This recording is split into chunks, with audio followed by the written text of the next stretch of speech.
Looks like I found the river. Now where's Gav? Ready, go?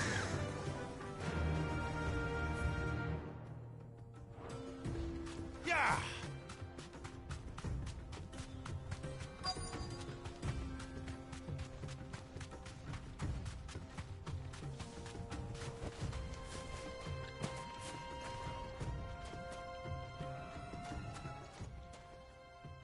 Sorry to keep you, Gav. Better late than never. I've had a quick scout about, and I reckon round here's our best bet if we want to grab as much of this Stardust stuff as we can. Don't know what Blackthorn's planning to do with it, though. I asked over in Dalamil, and they seem to think it was worthless. But if Stardust is what Blackthorn wants, Stardust is what he'll get. There's plenty of this stuff lying about, just begging to be bagged. Then let's get bagging, shall we? We shall. Race ya.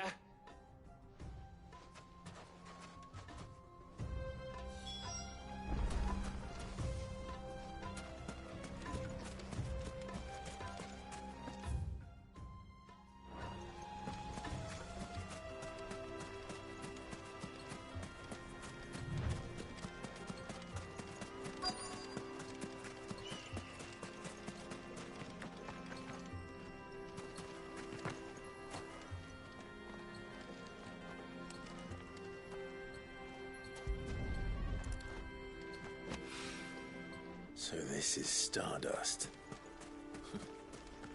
It just looks like black sand to me.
That should be enough for now.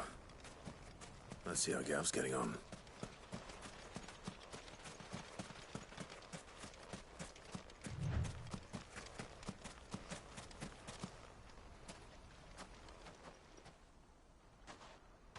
You finished?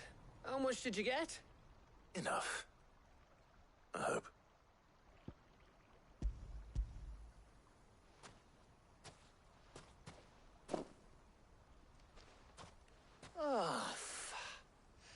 You win. That might even be enough for old Blackthorn. Hey, before we go, do you mind if we have a chat?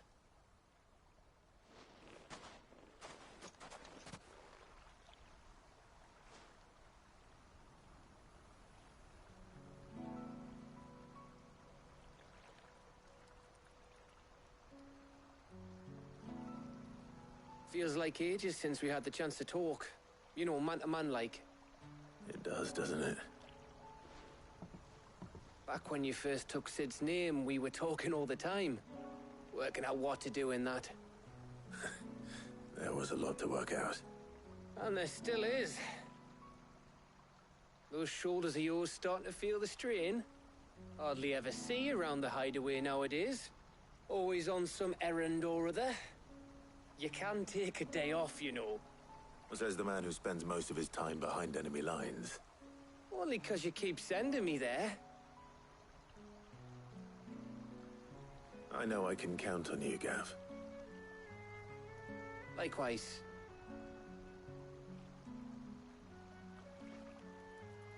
So you keep sending me wherever you need to, and I'll keep going. Safe in the knowledge that I have a home to come back to. Thanks to you.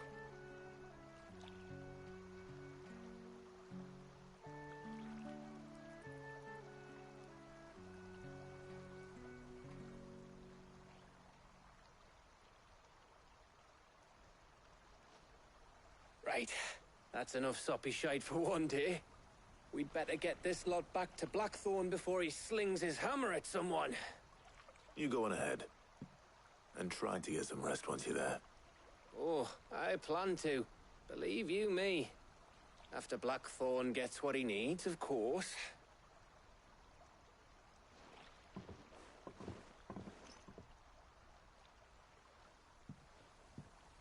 Right. Ready to go home, boy?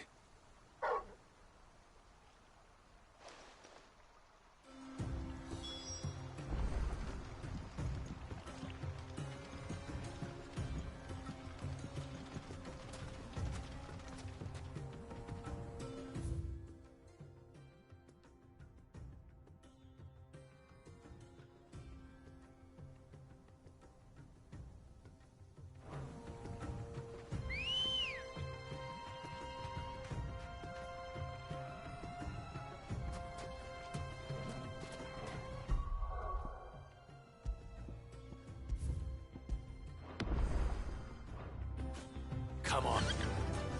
Fly, Ambrosia.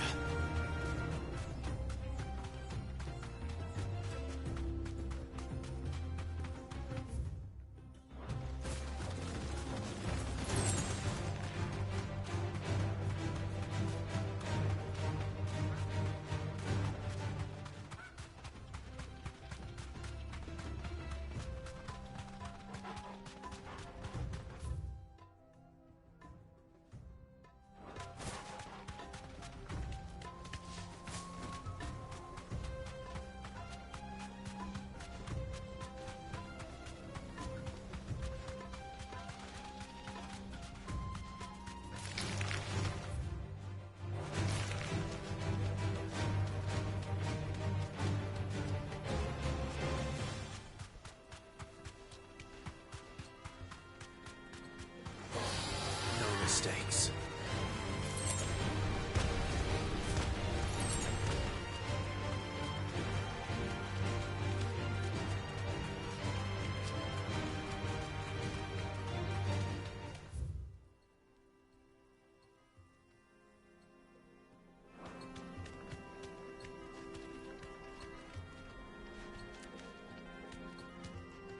You deserve a rest.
Good girl.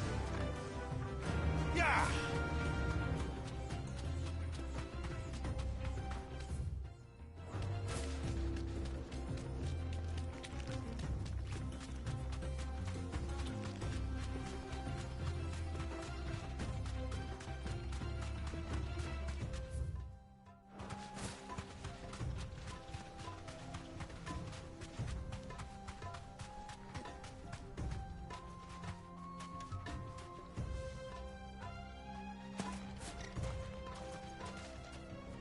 There was a time this path was guarded day and night by Lord Kupka's men. But now they've gone. Back to the Fang. Leaving us lesser mortals at the mercy of whatever bloodthirsty beasts they say nested beyond.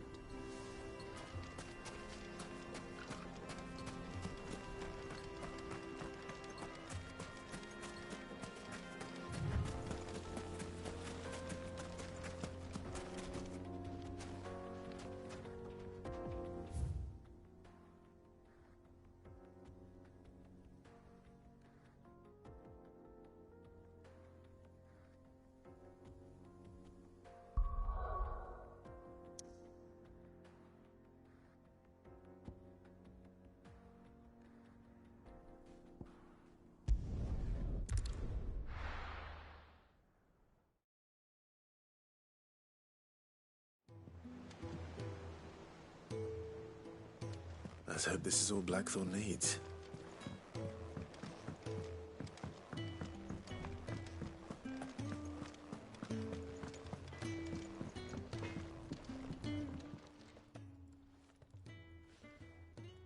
Blackthorn, got everything you need?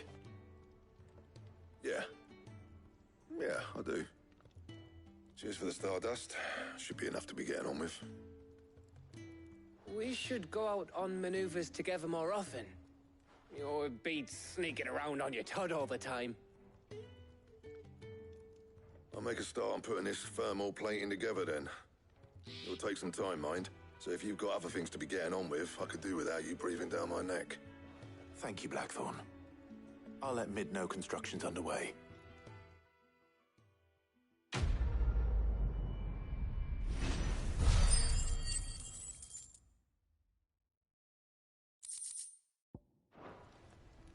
Suppose we'd better be getting back to work too. Give us a shout if you need anything.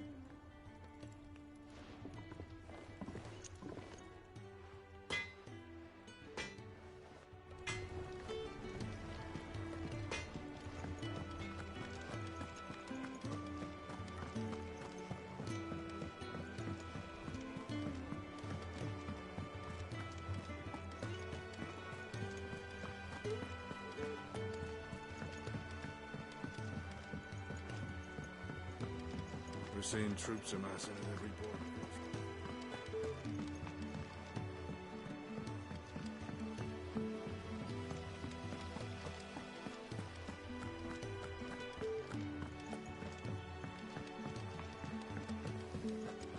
I think Mid might need some help.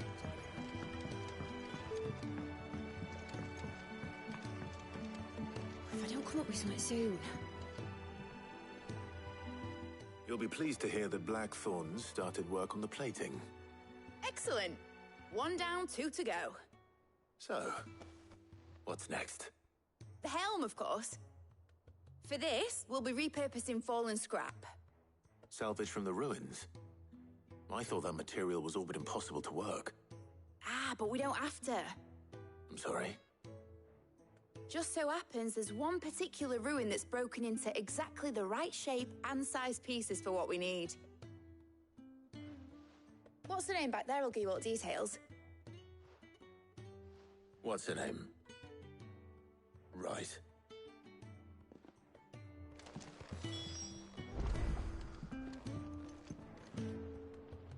Oh, Sid, is this about the helm?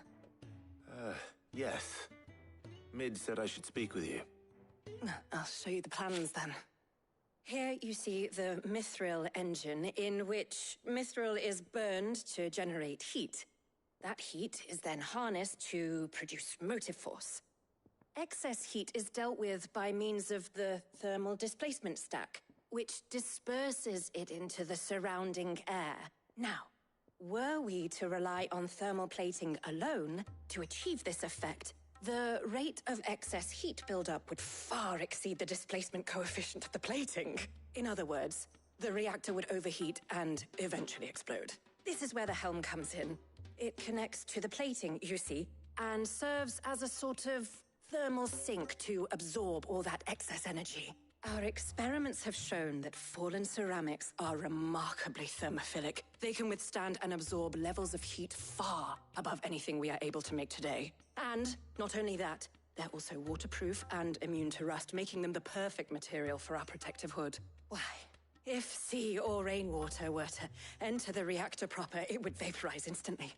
The forces produced would tear the ship from stern to... You can stop there. I understand. Mid said we might be able to use parts of a fallen ruin. Where would I find it? Ah, yes. It's in Lorbert's Pass, near Lostwing. The thing is, well, I probably should have arranged to have the pieces we need brought here sooner. You see, a certain unwanted visitor has taken up residence there. It's no longer a matter of just walking in and taking them. It's, going to be considerably more dangerous than that. I see. Then I suppose I'd better deal with this unwanted visitor for you. Would that help? Oh, very much. Thank you, Sid. I'll gather my team and head there right away. We'll meet you outside the ruins.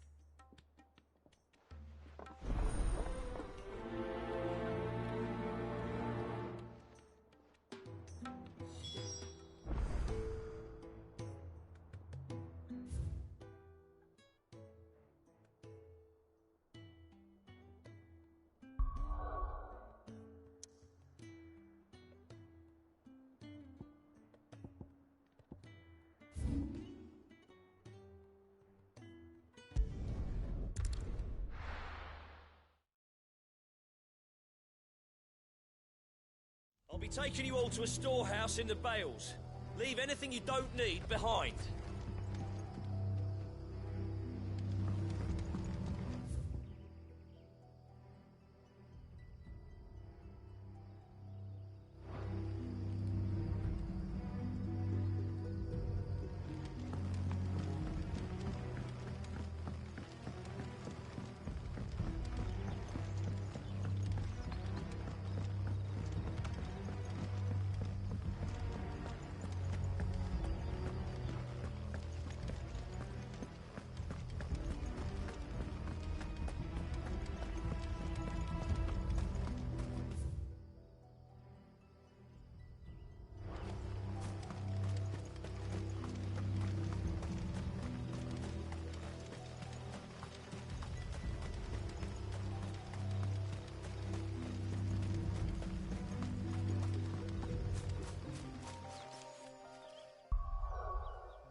Ready, go?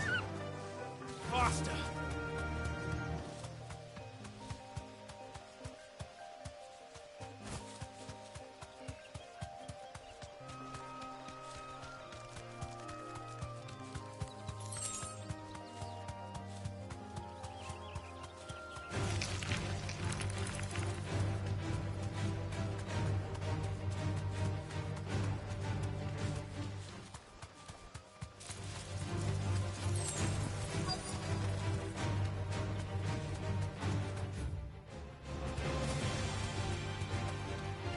Safe.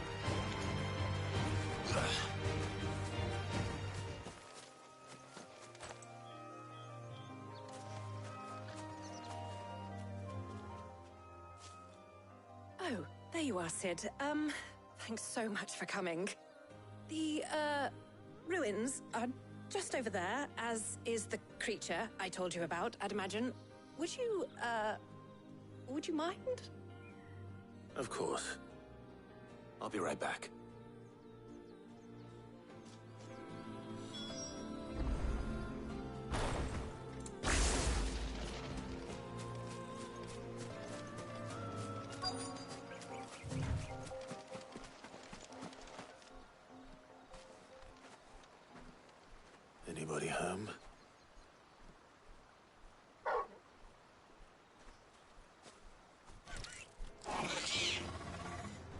This must be our unwanted visitor. Time to go.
The things I do for you, Mid. Sid! Oh, thank goodness you're safe. You shouldn't have any trouble now. Indeed. Well, don't let us keep you. We'll, see that everything is transported safely back to the hideaway. All right. I'll let Mid know you're on your way.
We're seeing troops amassing at every border.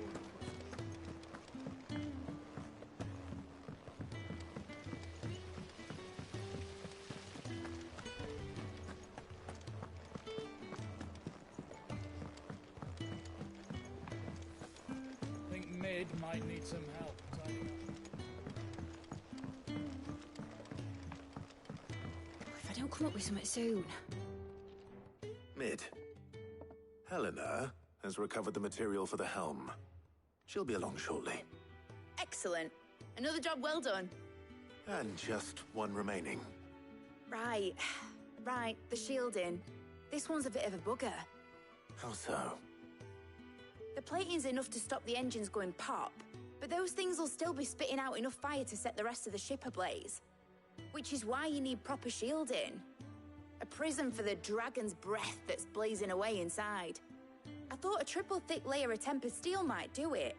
Or more of the stuff that the Fallen use, but they'd both be too heavy. The helm and the plating are bulky enough as it is. Add any more weight and the whole ship would be at the bottom of the briny before we'd even started. I need something light. But I've racked my brains and I just can't think what would do it. Well, if I were in need of obscure knowledge, I know whose counsel I would seek. Harpocrates. Tomes? Yeah, well, I'd thought of that, obviously. I've got all the details written down here. Can you take this to him, see what he makes of it? Right away.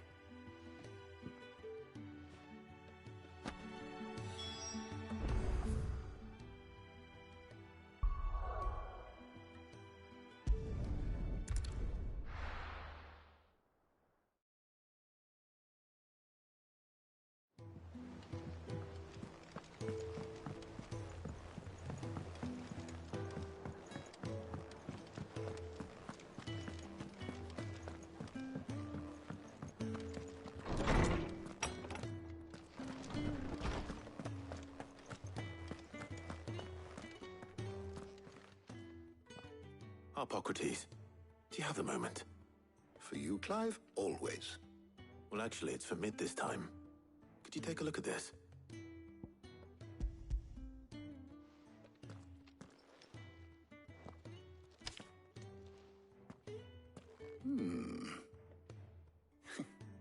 Shielding for a mithril engine? Whatever will that girl think of next? And what are these notes around the edges? She has some specific requirements for the materials.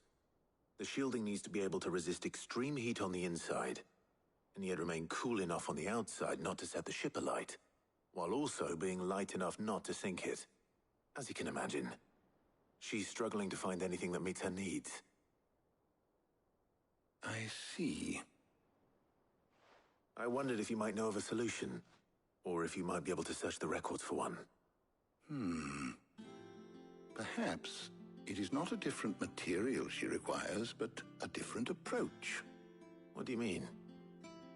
Consider the lake we have made our home. Its blighted waters eat away far more quickly than fresh water or even brine, at timber and steel alike.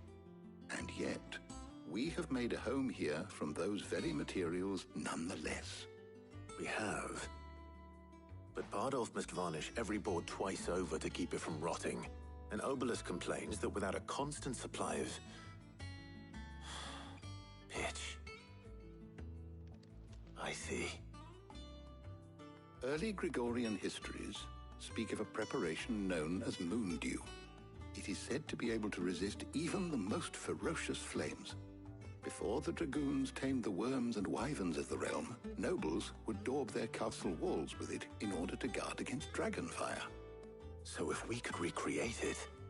It might be applied to some material or other in order to provide the protection Mid requires. As to how best to apply it and to what material, perhaps Bardolph and Obelus might be of assistance. I shall speak to them and see what wisdom they might have to offer. If you would be so kind as to procure the necessary ingredients, I shall discuss the specifics of how it might be most effectively put to use with our two friends. The knowledge of the past may yet prove useful to we of the modern era. Thank you, Harpocrates. And since you're asking others to help you, perhaps I should too.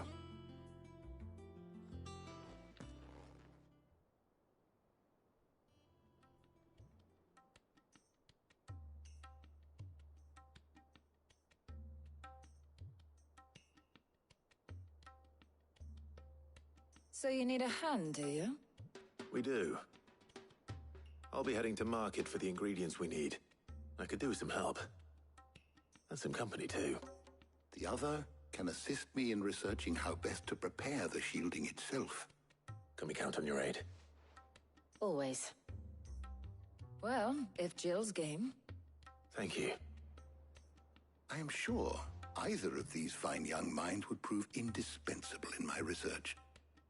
I leave the decision as to who will go with whom in your capable hands, Clive.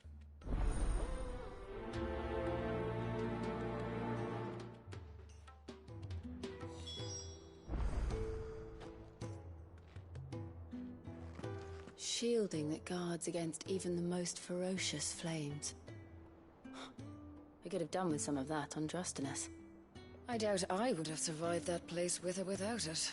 A trip to Northreach, though, I think either of us could handle.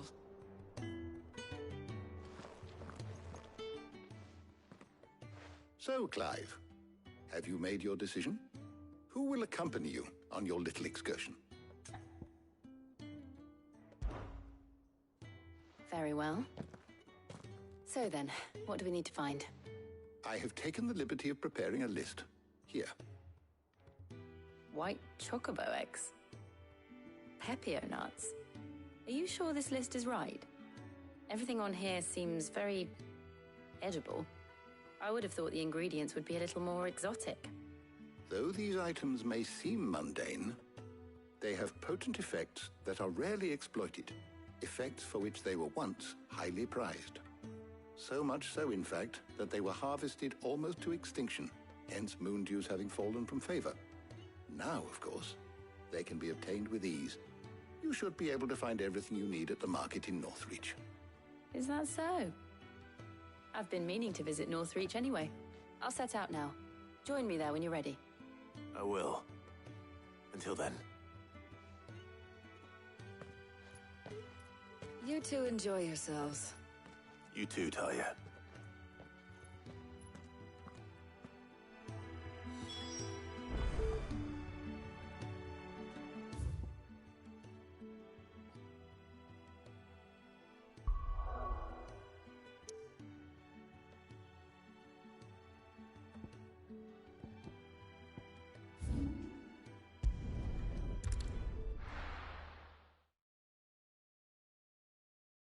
Now, where's Jill?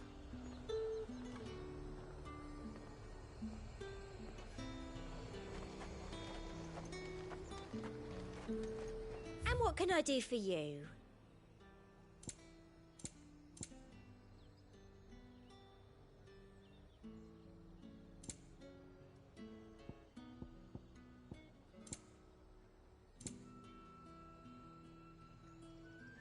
And a fine, fine day to you.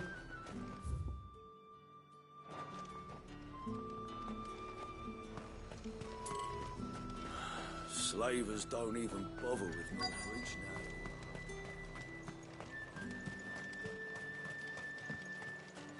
Are those Pepio nuts? I can never tell. How goes the hunt for ingredients? I've only just started. I'm sure everything we need is somewhere amongst all these stalls, though.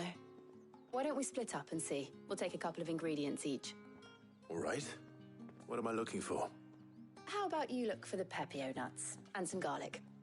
I'll find the other things we need. We can meet by the gate when we're finished.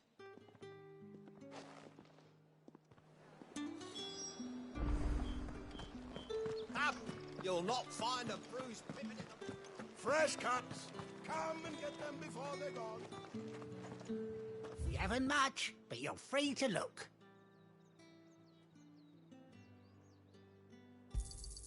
I hope it's to your liking. You're always welcome here in Lostwing.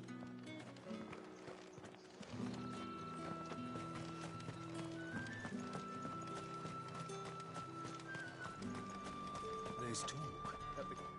Oi, don't touch anything. Go on, take it. That's everything. Let's see how Jill's getting on. Keep them pilchers nice and chilled.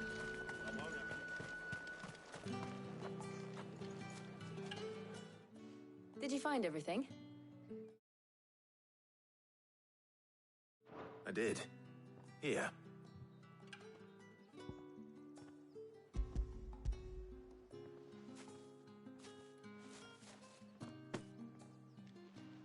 Garlic and Pepio nuts. Perfect.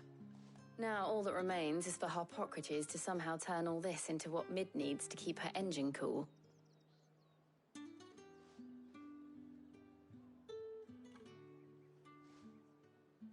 But before we head back, would you walk with me a while?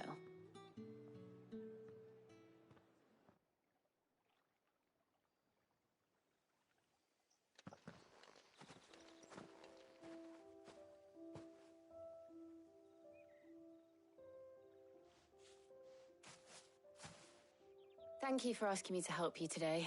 It makes a nice change. It does. It's good to get away from all the battle and bloodshed for once. Just being here reminds me of when we were children. Do you remember? Walking down Market Street in Rosalith, taking in the sights and smells. How could I forget? What with Torgal's antics. Remember how his nose would prick up at the scent of sausages? He'd go racing away and we'd have to go running after him. We wouldn't catch you now, would we, boy? Was there anything you wanted to buy for yourself while we're here? There was, yes. Well, sort of. Molly in the kitchens told me about a place that sells particularly good pies. Thought you might like to share one with me. I would. Thank you. And I saw some bread.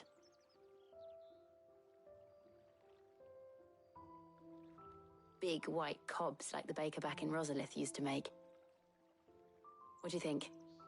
I thought we might get some soup to dip it in. But then I tried a slice of the butcher's dry-cured ham and it was just... Oh. You all right? Sorry. It's just... you're right. I really do feel like a child again being here with you.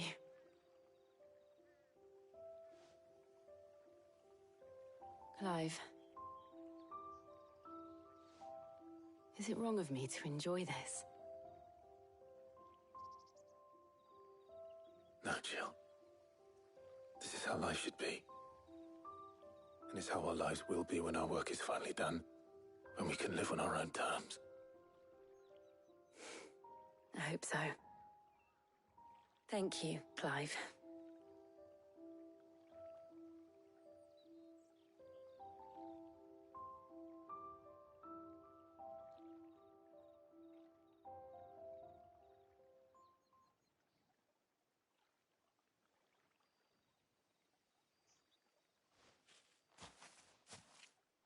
Well, I suppose we better be getting back. I need to give these ingredients to Harpocrates and Talia. I'll see you at the hideaway. Take care. I will. You too.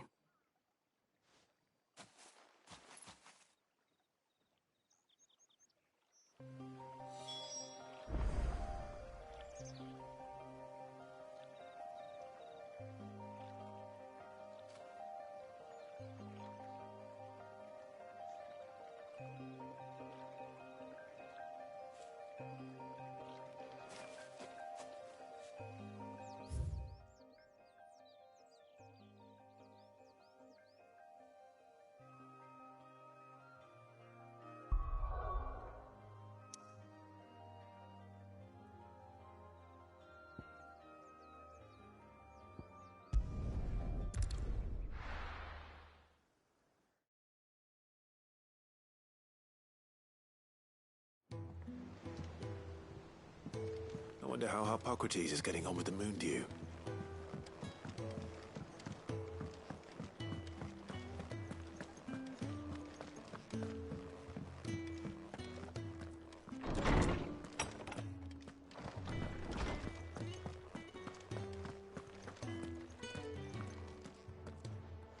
Welcome back. I hope you two had fun while I was busy helping Harpocrates. Ah, Clive. Harpocrates has all the ingredients. We were just waiting for you.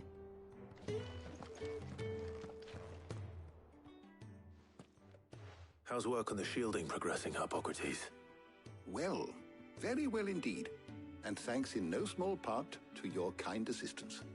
I was just explaining to Talia how we might best go about preparing the moon dew. And now that we have all the ingredients, we may begin. You can count on me. I've mixed more than a few mysterious concoctions in my time. I'm sure you have. What about the shielding itself?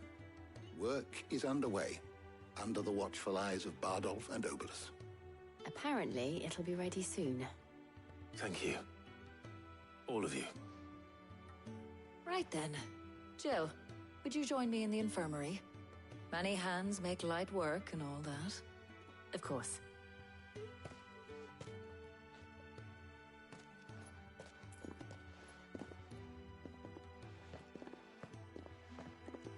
Oh, and Clive, thank you.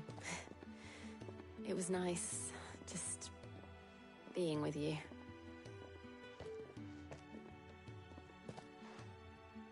It appears our work here is almost at an end. A shame. I was enjoying playing the man of action for once.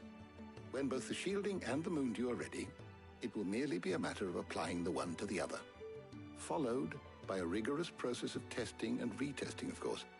Perhaps someone ought to warn young Mid of that. Leave it to me. Thank you, Harpocrates.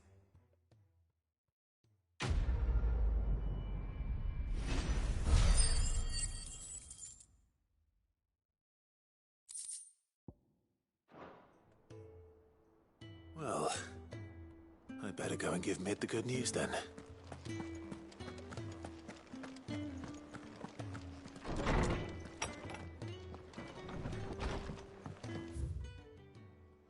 Ugh. Oh, I'm never drinking again.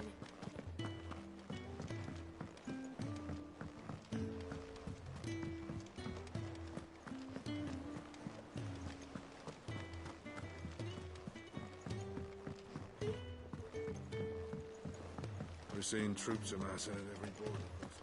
No surprises there. Oh, I wasn't expecting you back so soon.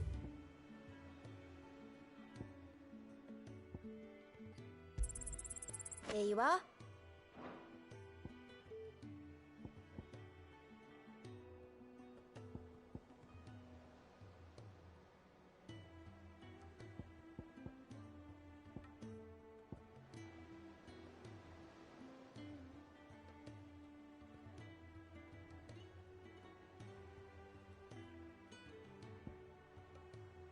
All done?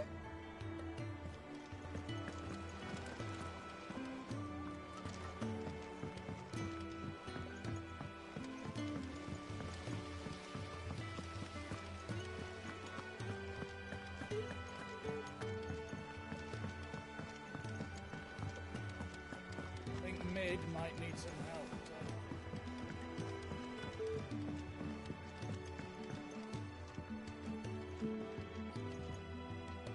Sorry to keep you waiting, Mid. But you'll be pleased to know that work on the shielding is underway. You found something for it?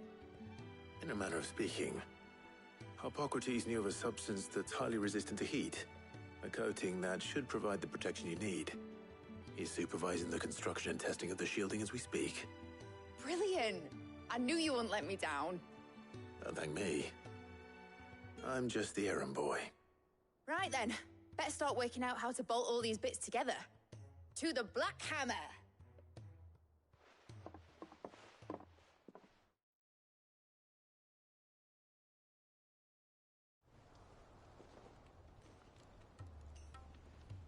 You know, when I got into the smithing game, I thought I'd be making swords and shields, not thermal bleeding didgeridoo-dahs. Displacement stacks. Same difference. Whatever you call it, I ain't putting it together in here. It's cramped enough as it is. Let's take this outside. Mid, you get all the parts lined up on the deck. I'll take care of the rest. On my way! Oh, and bring me the biggest hammer you can find. This is gonna require some precision walloping.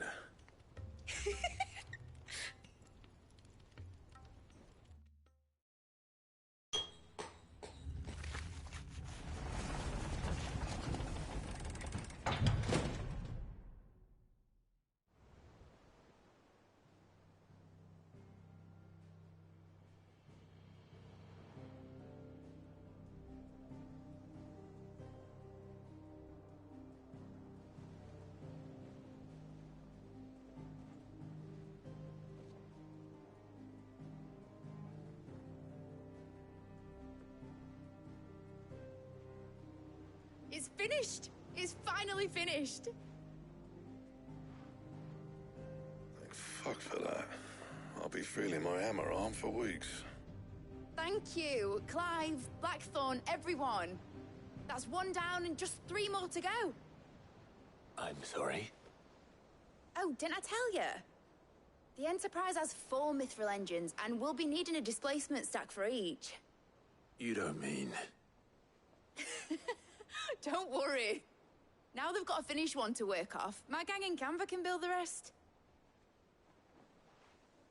Good luck to them, I say. Right, I'm off to get a sling for this elbow. Any other work comes in, keep it to yourselves, eh?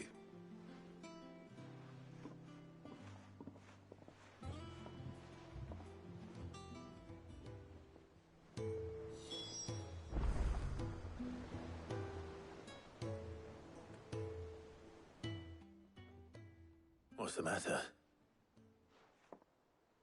Nothing. Just daydreaming. Thinking about the Enterprise sailing off over the horizon to shores unknown. Searching for a land untouched by the Blight. Just like me and my dad planned. So if the worst came to the worst and every scrap of soil in the Twins turned black, we might still have a chance. That's what she was meant to be. You see, one last chance just in case we needed it. But now she's so close to being finished, I've realized I don't want her to be that.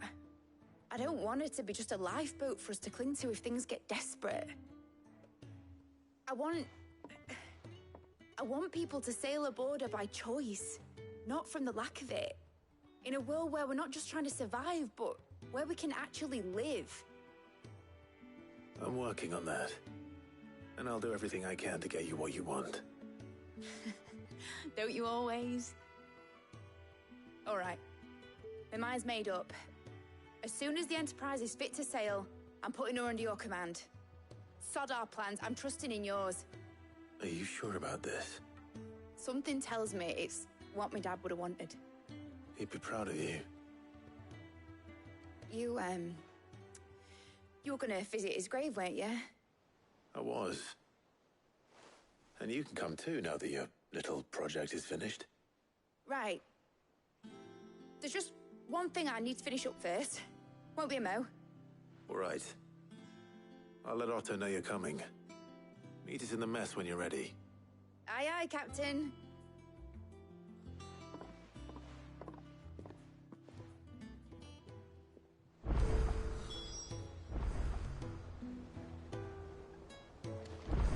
Mid told me she was building a ship.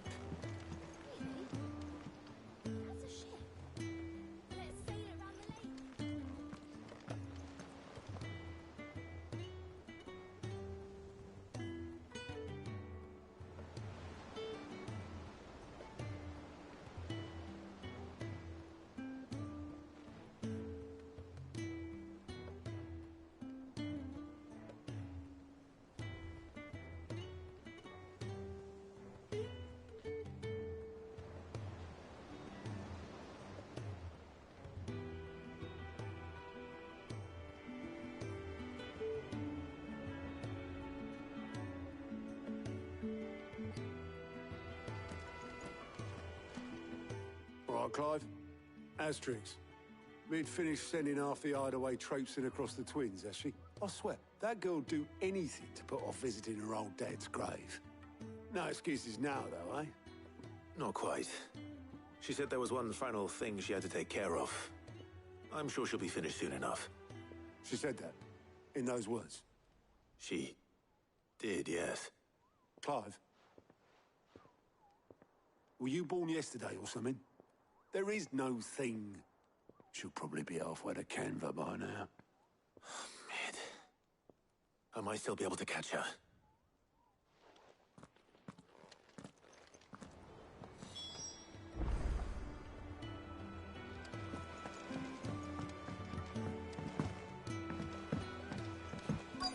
Is that the thing Tomes helped with?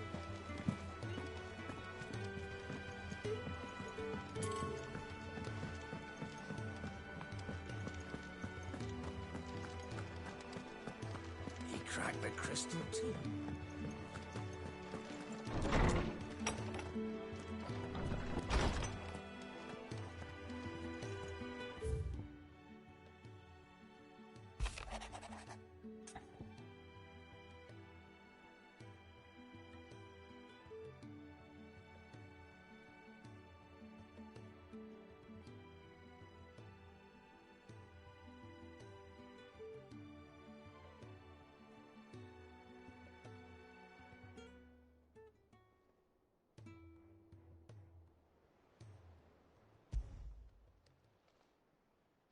Hopefully it's nothing. But I should speak to Blackthorn just in case.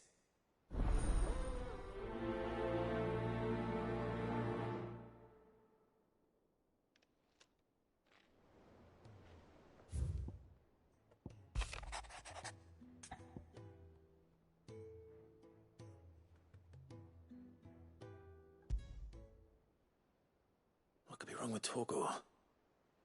He seemed well enough when I last saw him.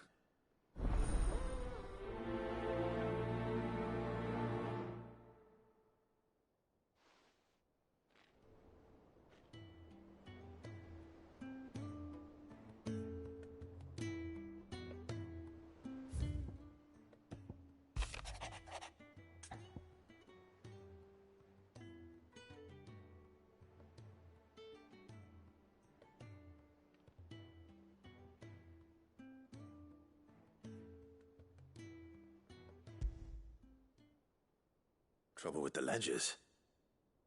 Shouldn't he be asking Otto for help?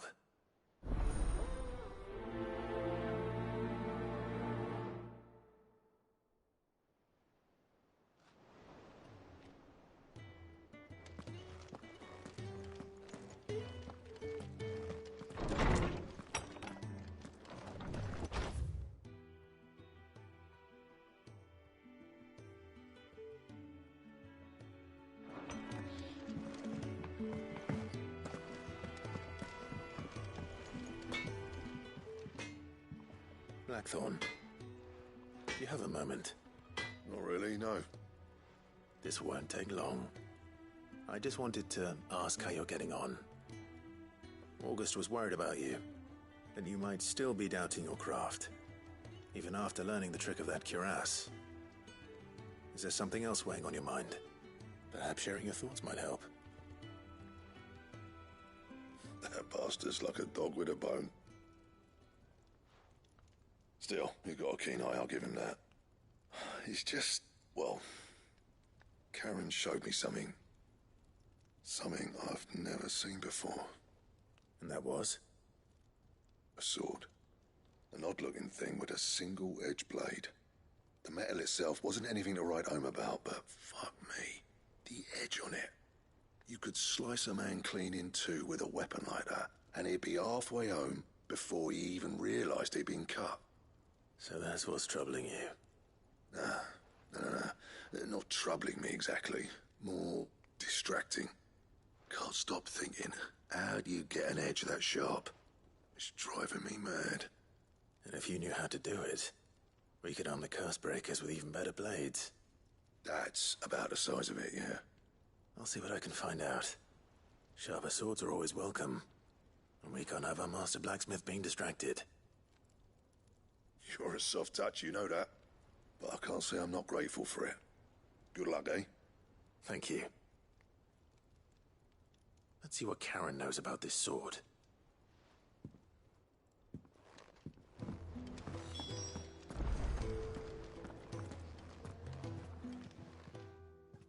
I got your note. You think something's wrong with Torgal? So you can read. Congratulations. But I didn't say I were wrong with him. I said something weren't right. He's not been eating me treats. He used to love cracking the bones from Molly's boiled brown, but now he won't so much as look at them. Didn't like him. Which is why I'm of a mind that his mind's on something else. You've not been working him too hard, have you? No harder than usual. Is that it, boy? Do you need a rest? What was it you said he was? A frost wolf? That's what the lawsman seems to think. Then maybe this all has something to do with whatever it is that's woken inside him. I suppose things have been different since Rosalith. Perhaps Hippocrates knows something. Instead of everything, you mean? Perhaps.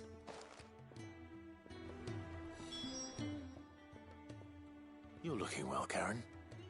What do you want? Out with it. I want to know about the sword you showed Blackthorn. Single-edged and extremely sharp. Running around after him again, are you? I suppose I am, yes. But I need to help him find out how to work an edge like that. It's driving him to distraction. Little wonder, I suppose. There's not many like that make it as far as the twins, and those that do go straight into private collections. Which made it nice and easy finding a buyer. Can you tell me who bought it? Where is it now? You think I tell people who my clients are? Suppose you're not likely to go nicking him off me, are you now? Fine. If you stop mooning at me like that. Lord Ignac's the man you want. Dalmekian bloke. Collects weapons and the like. And he's got more money than sense, which is why he's one of my favourite clients. Reckon he'll still be at the inn in Dalamil, where I left him. Thank you, Karen. Oh. And he's a touch eccentric. If you take my meaning. I appreciate the warning.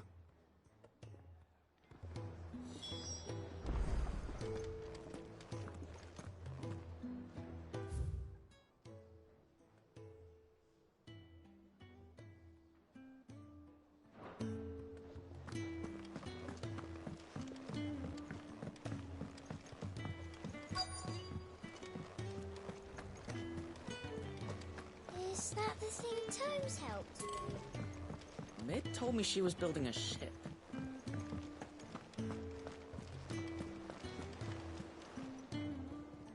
Clive, did you get my letter? That's why I'm here. Shh. Otto might be listening. Is this better? A little. Listen, I've some bad news. It turns out the Hideaway may be slightly behind in its payment to certain lenders, and it may be my fault. But I swear to the goddess, I thought I had the numbers square. Sadly, that square turned out to be more of a circle. Zero, you might say. I can straighten it out, I swear, but it's going to take some time, and I'm going to need help keeping it from Otto. Bit late for that, I'd say. There you are! What a surprise! So let me get this straight. You forget to pay our lenders what they're due, and instead of coming straight to me, you get Clive to come to you. And I hope he'll dig you out of the hole you've dug for yourself. Clive, the man in charge of the place you've been cheerfully trying to bankrupt. And you thought this was a cunning plan. Why?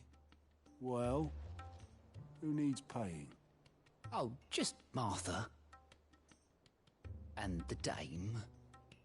And, well, Lady Karen. But only 500 talents. We owe 3 of our most trusted friends 5 million gil. Each. 5 million each. They lent us the bulk of the money we used to rebuild the Hideaway, you see, and, well, I must have made some sort of oversight.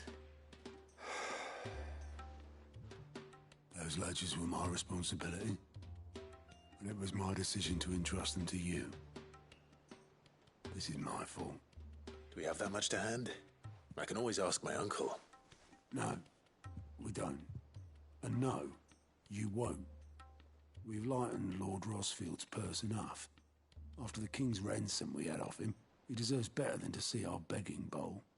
Besides, we'll need to learn to stand on our own if we're gonna make this work. All right. But that doesn't mean you have to shoulder the burden yourself. Is there anything I can do to help?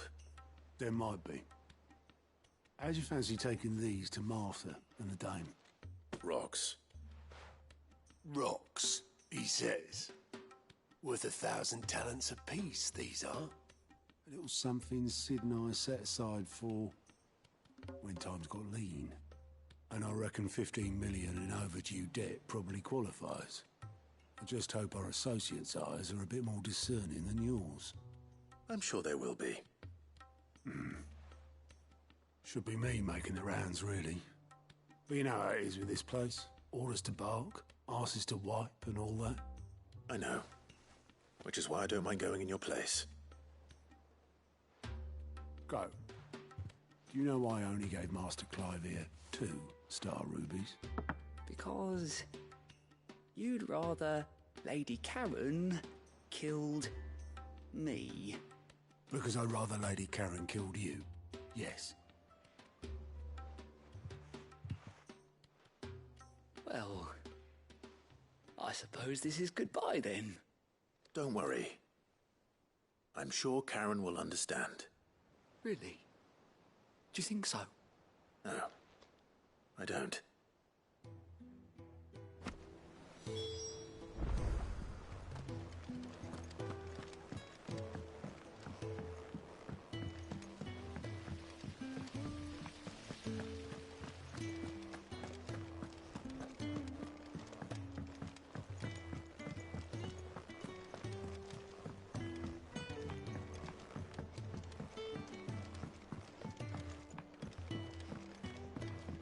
Well. Here, Sid. Reckon you might be just the man to help me out of a bit of bother, if you've a mind to. Let's hear it. Well, it's about this alembic the chief's got me making. Lovely bit of kit, it is. bung in a solution you want splitting, and it will separate it out, just like that. Problem is, it won't always get rid of all the impurities. And with some of the stuff we need it for, that ain't good enough. Which is why I've been looking for something to filter the liquid we'll be cooking off. And that's where I was hoping you could help me out. I imagine Ty could get some use out of this alembic too. Distilling medicines and the like. All right. Why not? Proper job! So what exactly do you need for this filter? Nothing but bomb ash'll do, says the chief. Gave me a sample she'd obtained from the university stores. Couldn't believe my eyes. You pour the blackest blight water through it, and it comes out clear as a mountain stream. So, I did a bit of reading about where I might be able to get hold of some. And do you know what I found out? It's only the blimmin' bones of a bomb king. They leave them behind when they die, see? I take it that's where I come in. If you wouldn't mind. I saw a billet on the hunt board for one just the other day. Would have gone myself, but, well, fighting dirty great balls of flame isn't exactly my forte. You, on the other hand... All right. I'll see what I can do. Thank you kindly. And good hunting, eh?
told me she was building a ship. Is that the thing Tomes helped with?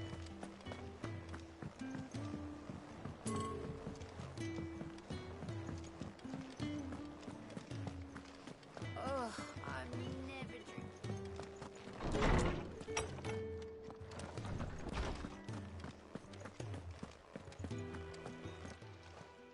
Lawsman, I need to ask you about Torgal. Something's not right with him. He isn't ill, is he? I don't think so. But according to Lady Karen, he seems to have lost his appetite, which is certainly a new development. She says he's hardly been touching his bones of late, and she believes it may have something to do with what happened at Rosalith Castle. I rather think she might be right, though not about his appetite. All canids are instinctively inclined to crack open bones for the rich marrow that resides within, and I see no reason why a frostwolf should be any different. Accordingly, I suspect it is not a lack of appetite that afflicts Torgal, but a surfeit of it.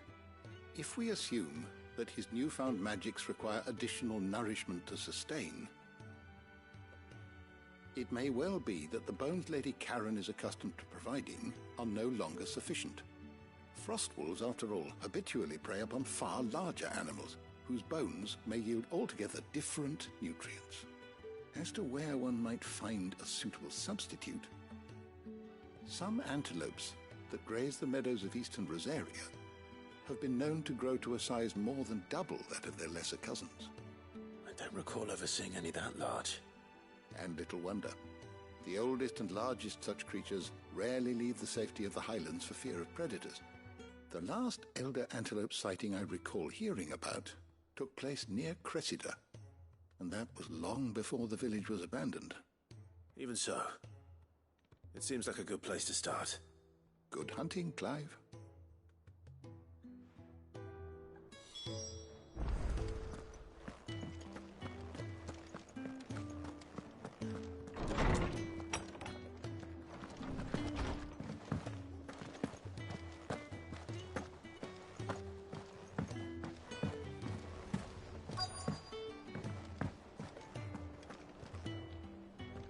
Oboleth, have you seen Mid? Yep. In a boat, going that way. Then I'm too late. Oh, you in a hurry and all, are you? Oh, I offered to take her across, but she wouldn't wait. Just paid for a dinghy and rowed off. Oars going like the clappers. Got some life in her, ain't she? But anyway, I was on my way up to see you, as it happens. Got a letter for you. Urgent, by the sound of it. One of your uncle's men said I was to hand it to you in person, post-bleeding haste. And you're here now. Thank you, Oboleth. Don't mention it. What tidings, Uncle?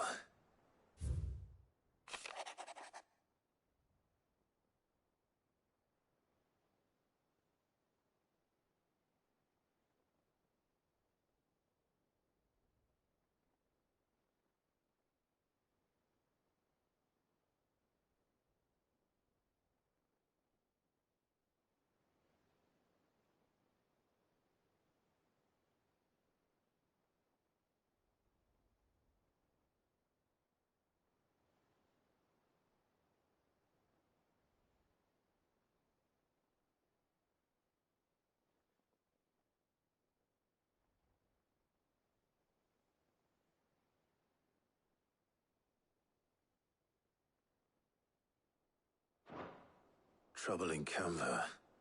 Well, I'll need someone to keep an eye on Mid.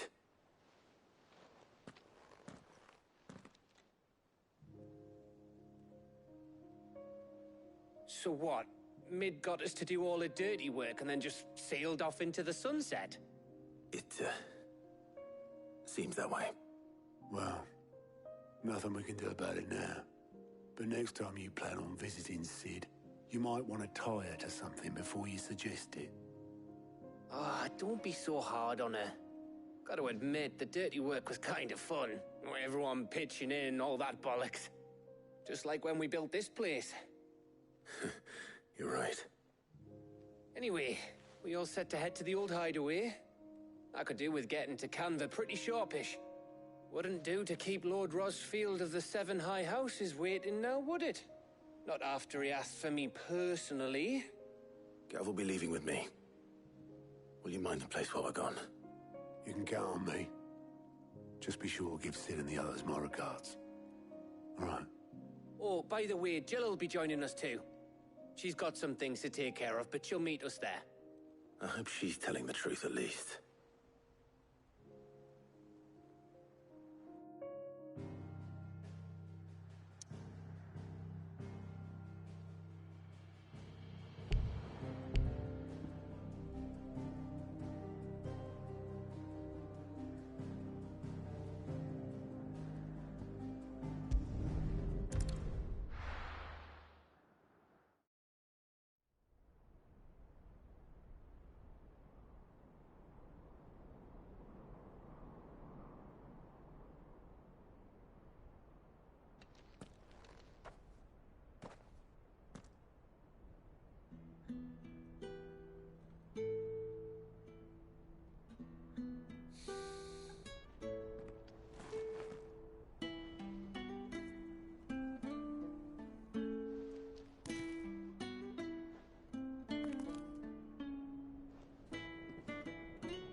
Well, Sid, I remember what you told me. But if no one is listening to what you have to say, you may as well not say it.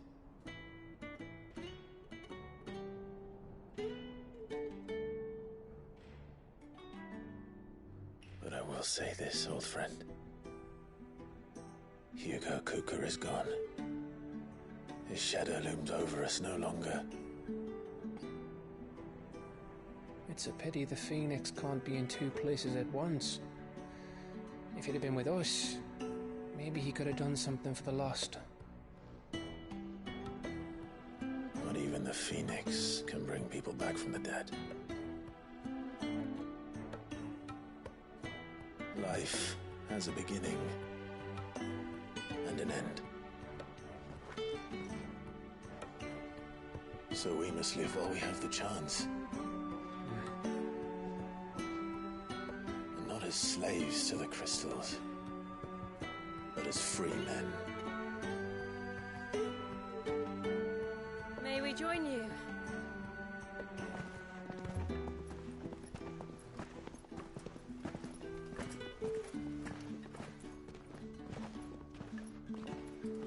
Lady Karen, what a pleasant surprise.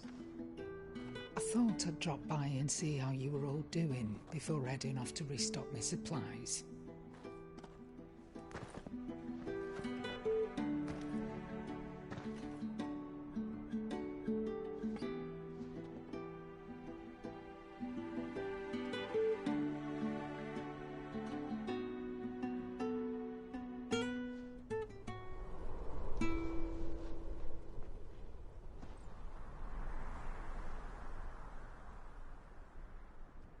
It wasn't the most scenic view back then, but it were never as bad as this. I know. The Blight marches on. And soon, there'll be no escaping sights like these.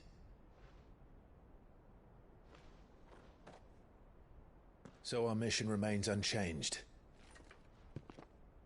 We cannot stop until every Mother Crystal is gone, and their thirst for ether with them. The only one that remains in Storm is Drake's Tail in the Crystalline Dominion. Our next target. We're going to Twinside. It's the capital of the Empire these days. I wouldn't like to think how tightly guarded they've got the place. Not that that'll stop you, but we'd do well to scout it out before you go charging in. We would indeed. If you're off to the Dominion, you can take this great lump with you. Goods. Oh, I am sorry. Have you forgotten you're the most wanted man in the Twins? I thought you might like to disguise yourselves as the attendants of a travelling trader, assuming you've no better ideas. You wanted to buy yourself some tools, didn't you? Well, now's your chance. You're letting me go with them? Oh, thanks, Nan. Stop that! You'll break me bones, you great galoot.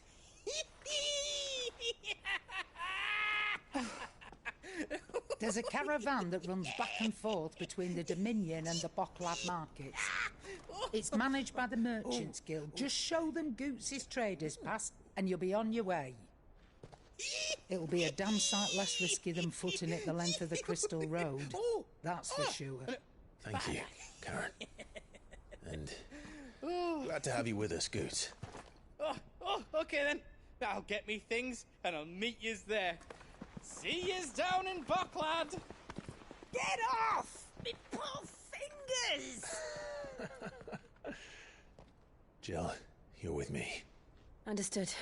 And Gav? Already on my way, Captain. Be careful. Aren't I always?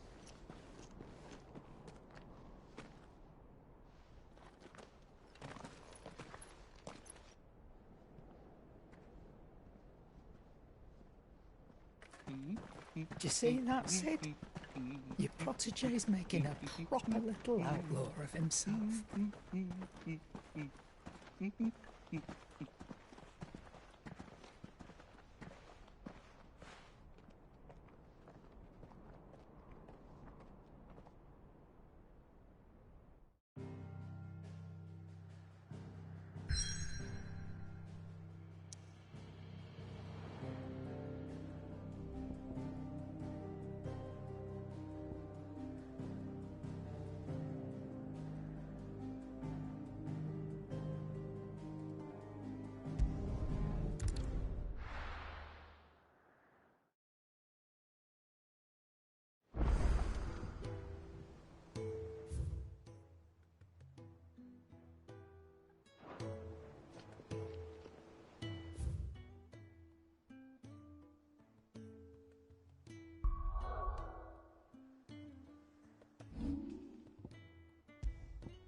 How are you feeling?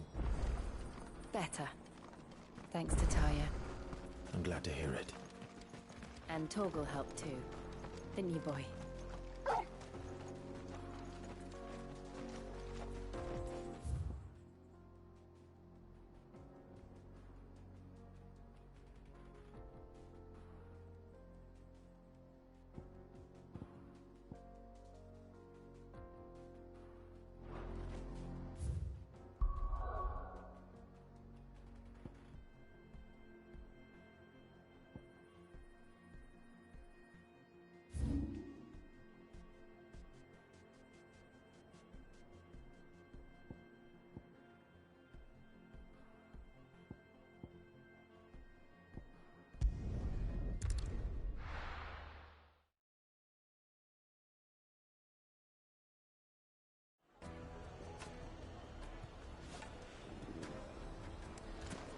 People take notice of wealthy men. Shouldn't be too hard to track down Karen's collector. Bang is gone. The whole Mother gone. What are we gonna do? Calm yourself. We don't know for sure.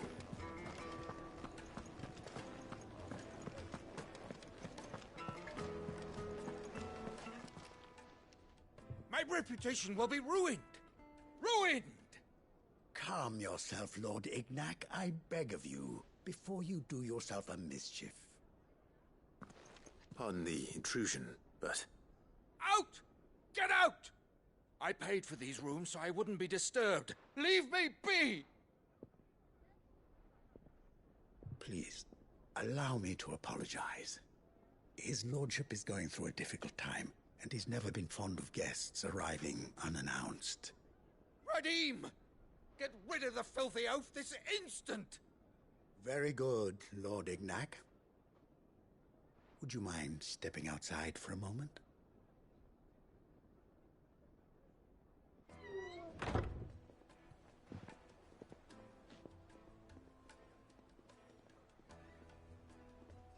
I'm sorry if I've caused you any trouble. That?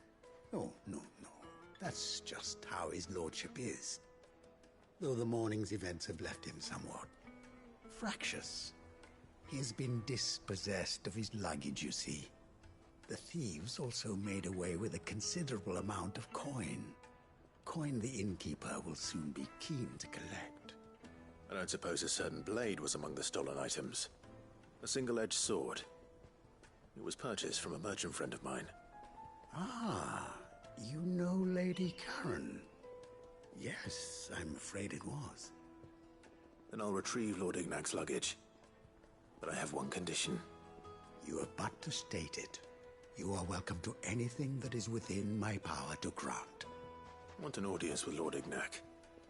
A few minutes should be enough. Then I'll be on my way. A condition I would be a fool to refuse. Of course, you shall have your audience.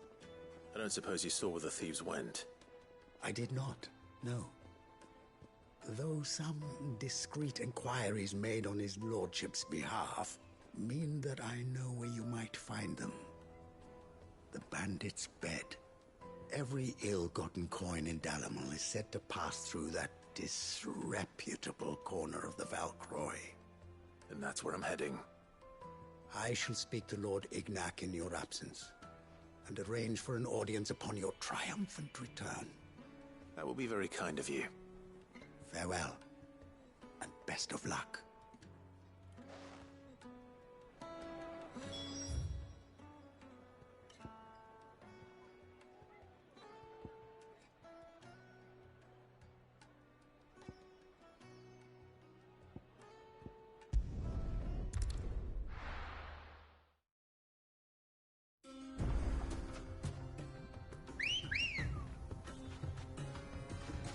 Come on. Run like the wind.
Got company!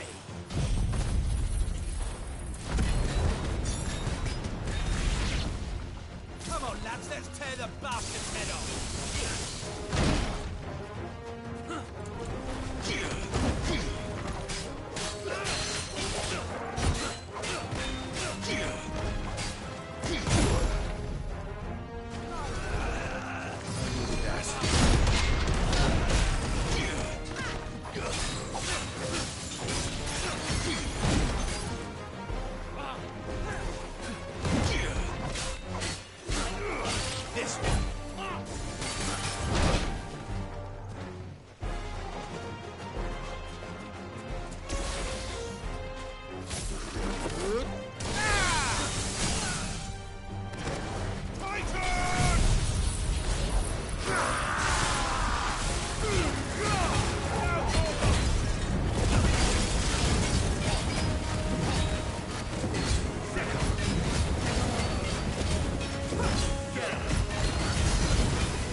This must be Ignac's luggage.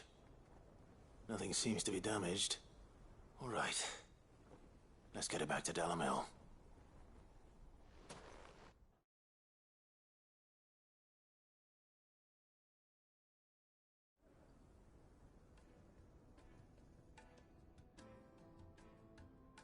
I hear I have you to thank for the return of my effects. What shall I call you, my good man? Wyvern. Glad to make your acquaintance. A formidable name indeed. Well, Wyvern, I appear to be in your debt. Redeem here tells me you wished for an audience. Is that all? A few moments of your time should suffice, yes. You're a peculiar fellow, Wyvern. All right, speak. Master Wyvern was wondering if you could tell him about a certain single-edged sword you recently acquired. Oh, a true work of art, that one. Karen drove me hard on the price, but I would have sold her Radim here to get my hands on that sword. It was made in the Outer Isles, far beyond the Twins, and is used exclusively by the practitioners of a unique school of swordsmanship. They believe no combat should ever exceed a single strike, and hone their blades to such perfection that none ever does. Each sword is made for that one perfect stroke, and for that stroke only. They crack upon a second blow. There's a brutal sort of beauty to it, really. But how do they hone such an edge? Fine question. Why, they use a whetstone, of course. Whetstones, rather. A whole array of them, ranging from the coarse to the fine. 10,000 licks with the sharpening stone, then 10,000 more. But it is the final stone which lends the blade its legendary sharpness. A mineral quite foreign to this great realm of ours. And that is the key. The secret ingredient. Wyvern, it occurs to me that my little lecture is hardly equal to services rendered. Take this, together with my regards. The very stone of which I spoke, far rarer among collectors than even the blade itself, and a far more fitting payment. Thank you. Pardon the intrusion, my lordship. However, it is long past time we prepared ourselves to depart. So it is. I am locked in bitter competition with a rival collector of curiosities. I am one step ahead of the unscrupulous scoundrel, but he is hard at my heels. Are there many other collectors out there? Too many to count, but only one do I consider my nemesis. Lord Byron Rosfield, and is a perennial thorn in my side. I can imagine. Farewell, Wyvern. May our paths cross again. Radim, we mustn't dawdle.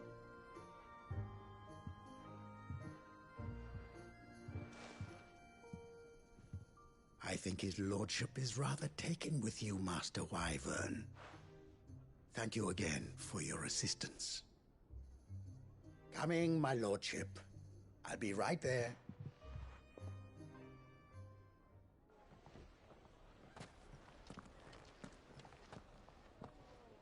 Trust Uncle Byron to find such an interesting rival. Now, let's see what Blackthorn makes of this whetstone, shall we?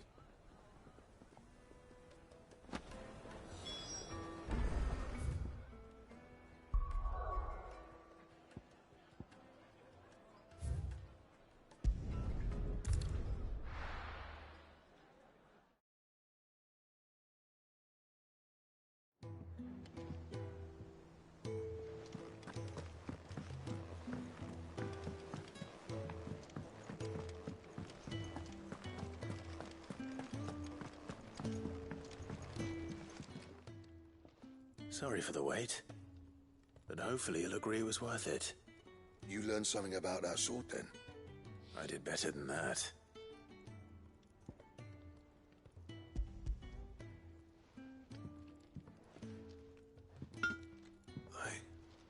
whetstone. Yes. But not one you'll find anywhere in Valisthea.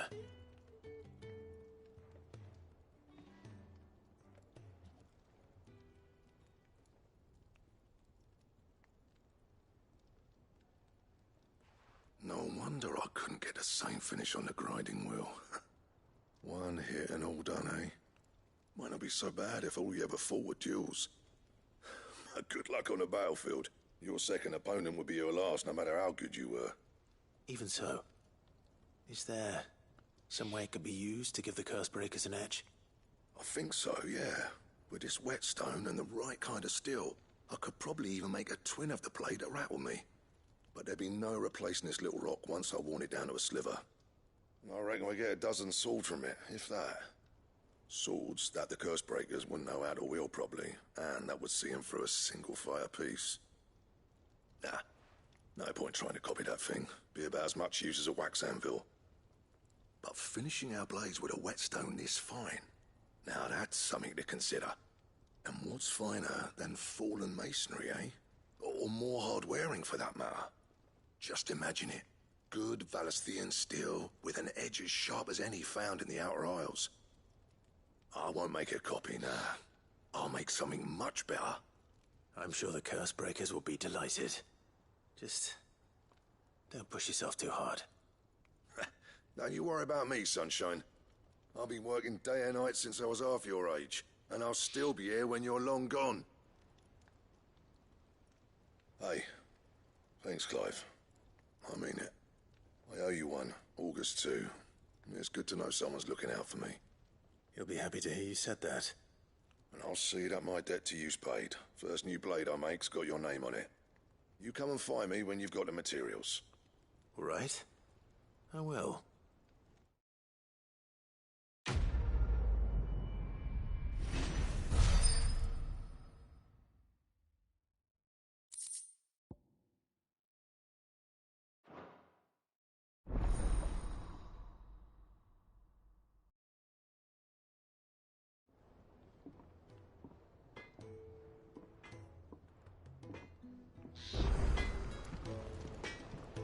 Clive? What's saying for you, dear?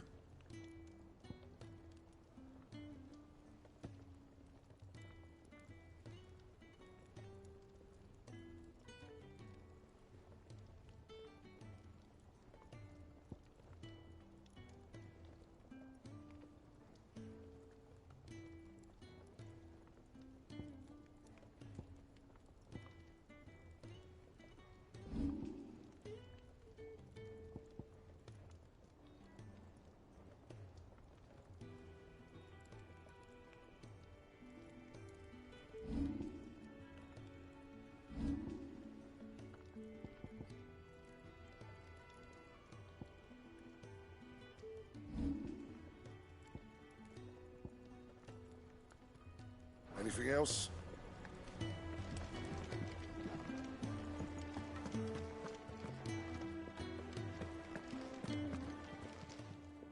Is it business or pleasure?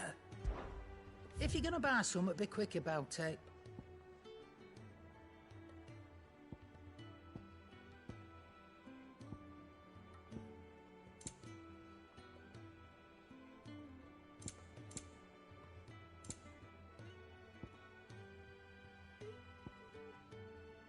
Finished, are you?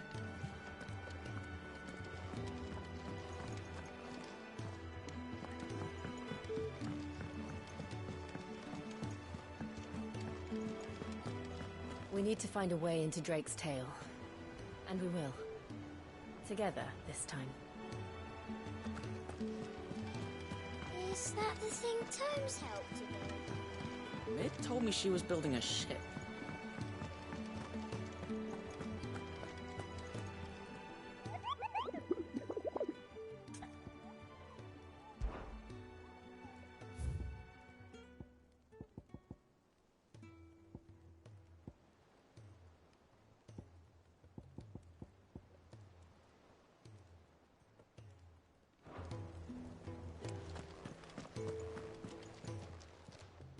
Fancy a look at the list, do you?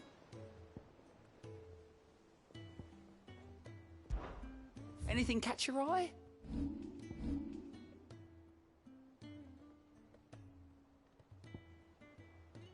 Think you can help?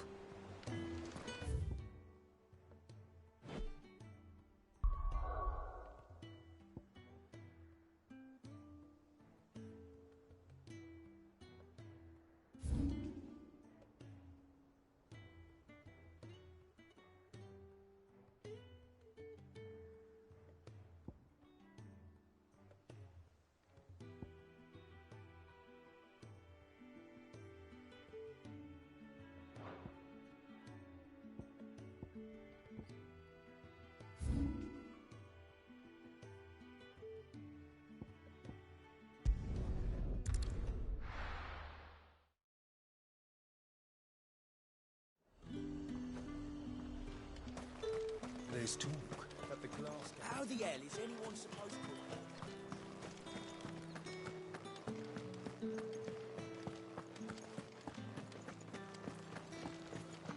Did you hear? The gate's to heaven. I want to see you again.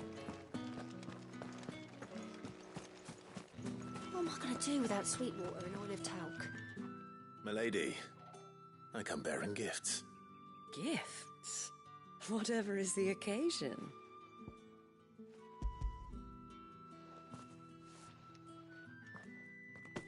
Oh my. Clive, you really have outdone yourself. Otto asked me to give it to you. To settle the Hideaway's debt with the Veil. And to compensate you for the time it took us to do so. You disappoint me, Clive.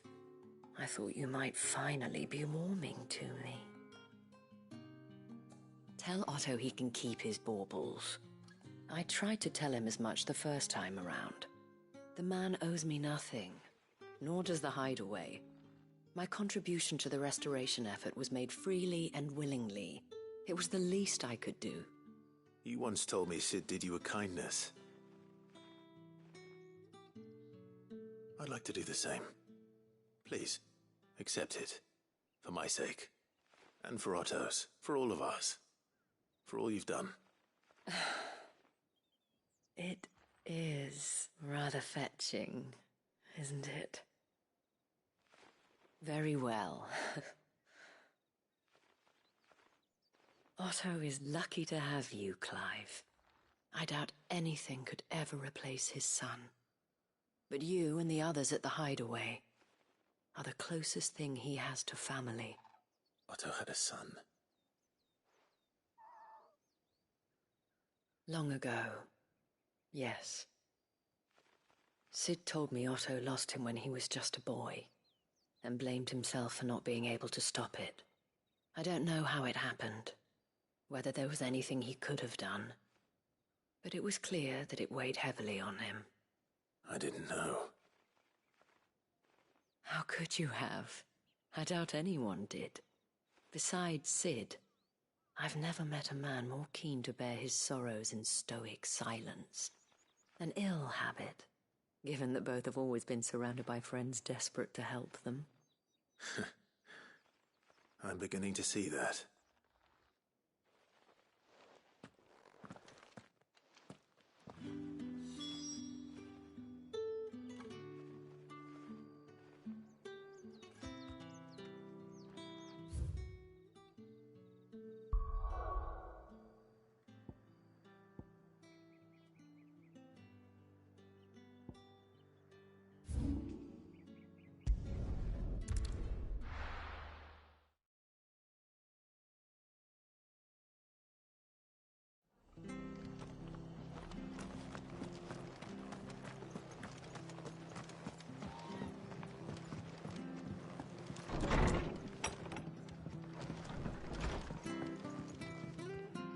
Clive, we weren't expecting you.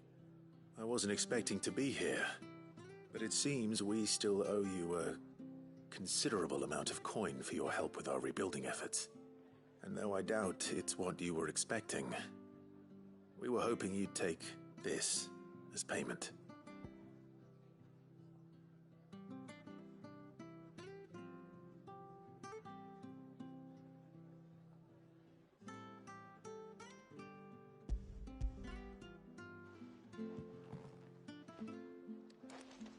A star ruby?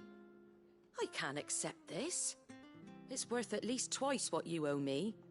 More if you can find yourself the right buyer. Think of the difference as interest. Interest? If word got out I charged that much, no one would ever borrow from me again. Anyway, why are you the one here asking me about this? I'd have expected Otto. Bit much sending the Lord Marquis out to settle your debts, isn't it? The old goat working himself to death again? Something like that. Most days I think he's the only reason the hideaway's still standing. Same as always, eh? Back when the place was nothing but a twinkle in the eye of a recently retired Lord Commander, word is he was the first one Sid reached out to. Probably knew that without his strong arm and level head, the idea would never get off the ground. Sid may have been the face of the hideaway, but Otto's always been the backbone. And when Sid passed away, we were all worried that would be the end of it. That Otto would just give up. His death was hard on everyone. But it must have hit Otto hardest of all. But he didn't give up, did he? Quite the opposite, in fact. If I recall, he was the one who nominated you as Sid's replacement, and rallied the rest around you. I reckon what he saw in Sid, he saw in you too. And don't we all? Doesn't hurt that you're half as stubborn and twice as handsome, neither. That, and you keep good company. I suppose I do.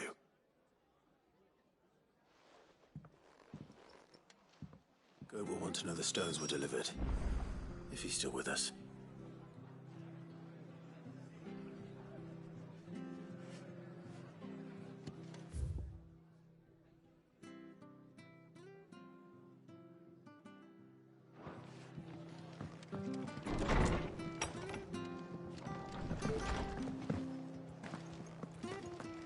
Stay sharp.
Is that the thing Tomes helped to build? Mid told me she was building a ship.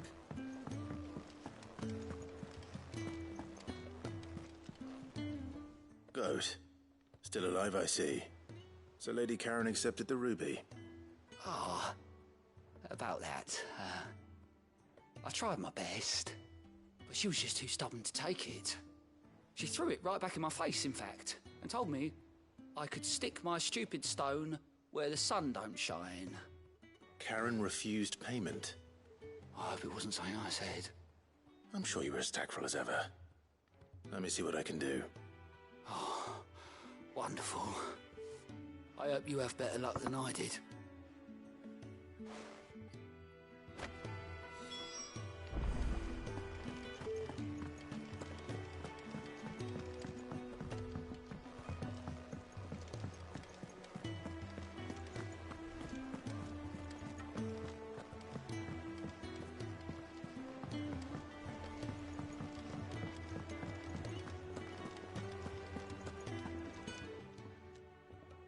Lady Karen, Goat tells me you weren't happy with our offer.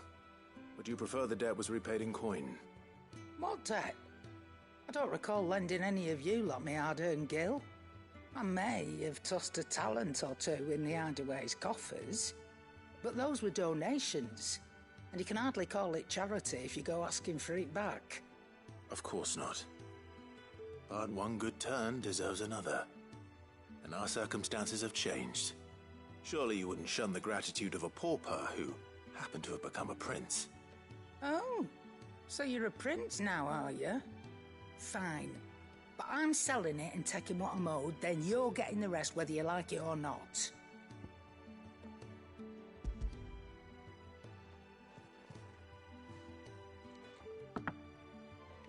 Where'd you even get this? A decent trader might nab 1,000 talents for a star ruby. A canny one, meanwhile, might claim it were nicked from the belt of Sid the Outlaw himself and ask twice as much. Might be I already have a buyer in mind. Might be you even know her. A fine continental maid whose beauty's only eclipsed by a guile in commerce. You wouldn't mind, would you? Not at all. Just be sure to tell her that it's always a pleasure doing business.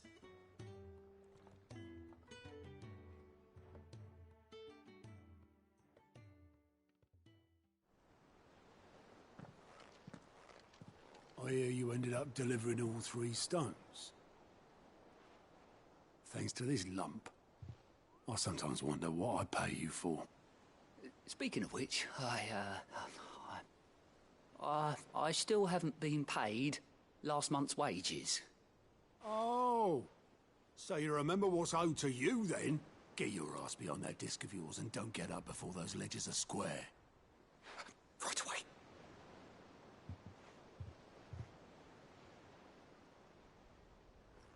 I've seen that before. You have, yeah. Plenty of times. It was the only goblet Sid ever used. Either out of habit, or because the filthy sod couldn't be bothered to find a clean one. I knew so little about him. Like most people. Martha and the Dame both seem to have fond memories of him. I bet they do. How long did you know Sid before he... Before he died. 20 summers, give or take. Back in the day, I was a purser on a trade ship, which is where I met him. He bought passage to... I forget where. And having nothing better to do on the long nights, we set up drinking island rum till the morning bell dragged me back to my duties. Quit my post not long after that. On account of making a fine maiden's belly fat. But me and Sid stayed close, promising we'd one day sail the seas again.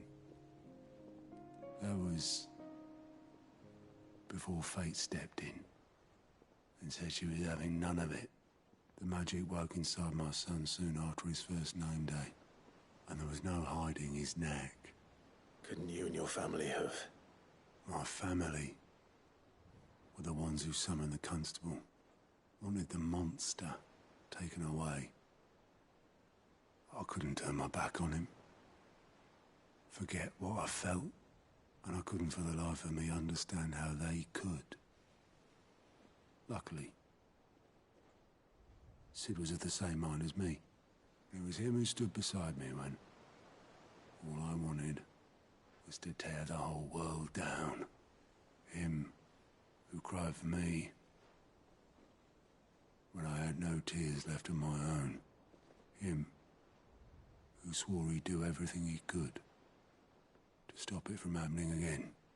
And he was true to his word, too. Left the Royal Army once and for all. His ranks, his ribbons, gone. Just like that. Threw away everything he had. All to right a wrong that no one else had the courage to face. I knew then I'd follow that man to the ends of the earth.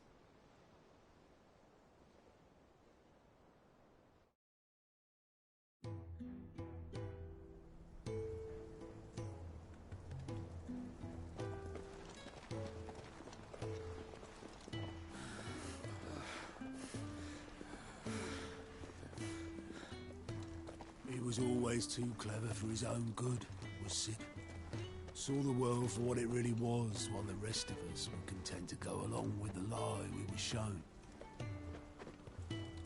And it can't have been easy, bearing that burden alone.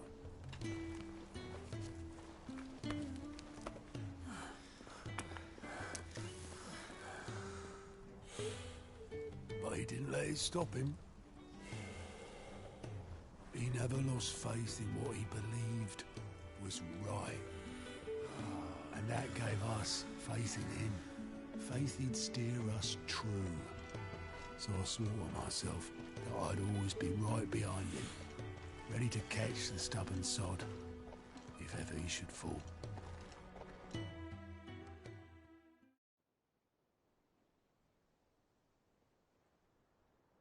But I couldn't even do that.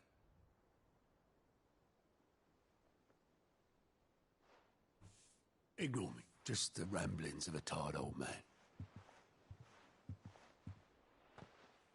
Leave that lot. I'll tidy it up in a bit.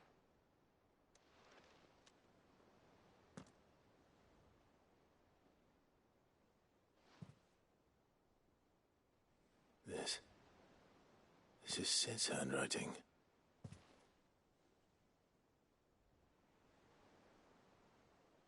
Dear Otto. I may be drunk, but I wanted you to know this place would be fucked without you.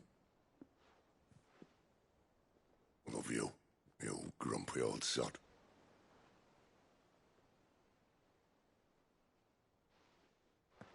This note. Hmm? What about it? Sid was right.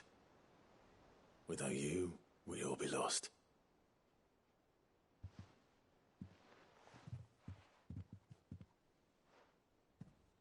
He should have bloody well said so then. Just once. Before he went. But then, why would he? Him, or anyone? I'd only have told him to piss off.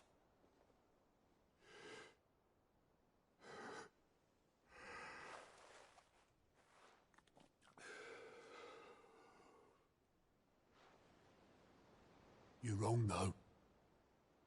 Both of you. It was never just me keeping the hideaway afloat. It was all of us.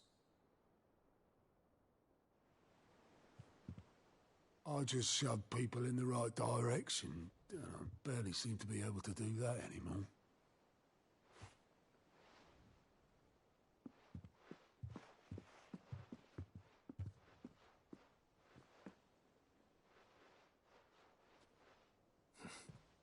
Would you rather goat were at the helm? Well, maybe I've got a few more years left in me. I'm going to hold you to that, Otto. Before you go, Sid would have wanted you to have this. But that's... This'll do me just fine.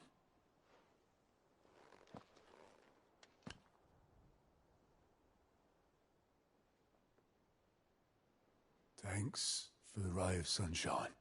I'll see if I can't pay you back. Already have.